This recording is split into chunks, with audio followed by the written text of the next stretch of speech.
All right, here we go. Okay, cool moms. I love this already. I love it. Love it. I just relocated to Edinburgh, Scotland from the USA. Now, I love it here, but I'm struggling building a social circle. My friends from the US say I'm good, but I think I'm just awkward, and I'm in my 40s. How do you make friends outside of work and school? Also, I should note, I work from home, so I have work friends, but none that live nearby. Thanks, cool moms. The dilemma. The dilemma of adulthood friends. Yes. It's a real problem. It's a problem when you're young.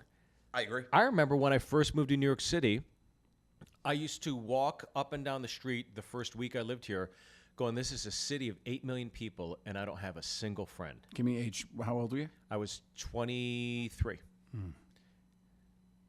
It's okay, Steve. It's all right. Let it out, cool mom. So here's the thing. This is where we can get emotional. I will say that. I consider you friendly. Yes. Friendly person. I would say you're an extrovert. Yes. I would To a say degree, yeah. to a degree. When I want to be. Yes, you have a egg timer on it. There's a ding ding ding, and then when the bell goes off, The turtle goes in the shell. yeah, that's it. You're gone. We've seen it all.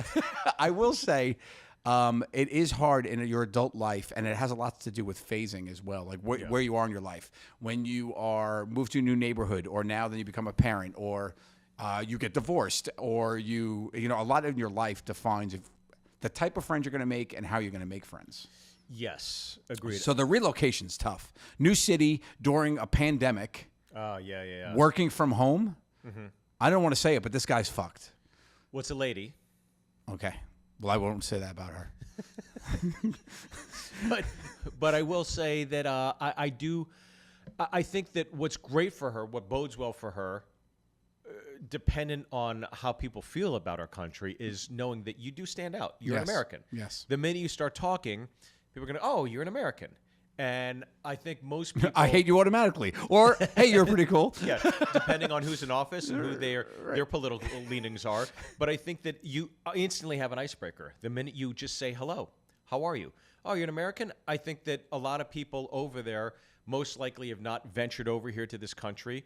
And look, we're constantly in the news. Very true. For good or bad. Very true. And so I think that you instantly have that talking point. A talking point for sure. Yeah. Icebreakers are huge. Yeah. Icebreakers are huge. But the problem is you need to be a little bit of extrovert in this situation, even if you're not. Yes. So my advice, first off, would be, so when I moved to LA, in 2003, didn't know anybody. I moved there, and the first thing I did was I liked comedy. I knew improv, and I didn't need classes, but I joined an improv comedy class. And I started at level 1, where I've already been performing for 5 or 6 years. Right.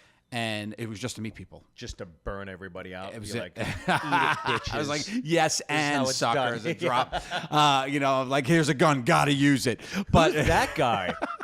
Level 1? Level 1? He's an all-star. Huh? Let's skip him to 2. Yeah.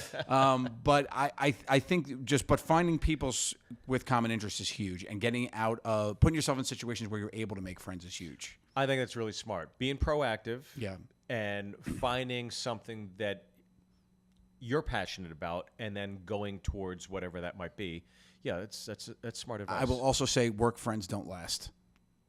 That's very true. Work friend. Don't worry about the work thing. Don't worry about working from home or whatnot. That's acquaintances. You'll meet people, maybe 1 or 2. It's not the rule. I do probably have a couple work friends, but more from outside of life. Definitely, if you compare, it's the experiential friends. Now, would you and I be considered work friends? I don't think so. I think we met via our occupations. Right, but we weren't working together. No, yeah. So I think we, through natural osmosis, became friends via, proximity. But I would never consider you're at the comedy store, you're at these comedy clubs all the time. And I've never had a clique, even with, I say hi to everybody, I'm respectful of everybody, but I've never been a part of there's these clique or bubbles of friends that always do things together and create things together. Yep. I think that's great. But, even in high school, I remember in high school when I graduated, everybody's, as soon as the ceremony's over, everybody's getting together with the groups, taking pictures. And it was then that I realized, I was like, holy shit, I'm friends with everybody, but I was never part of that group, part of that group, or part of that group. And I was like, wow, I think I'm kind of maybe a bit more of a loner, but friendly with everybody. It was weird. Yeah. I don't know. Yeah, a middleman, if you will. If you look Yeah. at a wheel, all the spokes go out, and there's Steve Byrne in the middle, just holding the whole thing together. Holding it all together. Just like one cool mom. That's right. I didn't even get in their pictures. I just went over them. I said, "You're welcome. You're welcome. And you're welcome." No, you're like a cool mom. You were taking everybody's picture.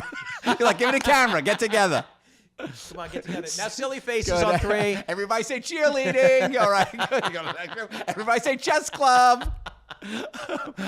Well, I think it's great advice, man. I think we're crushing this, dude. I would say that. I would say get a list of interests that are interesting to you. Find groups of people that do the same thing, and just get out there and try.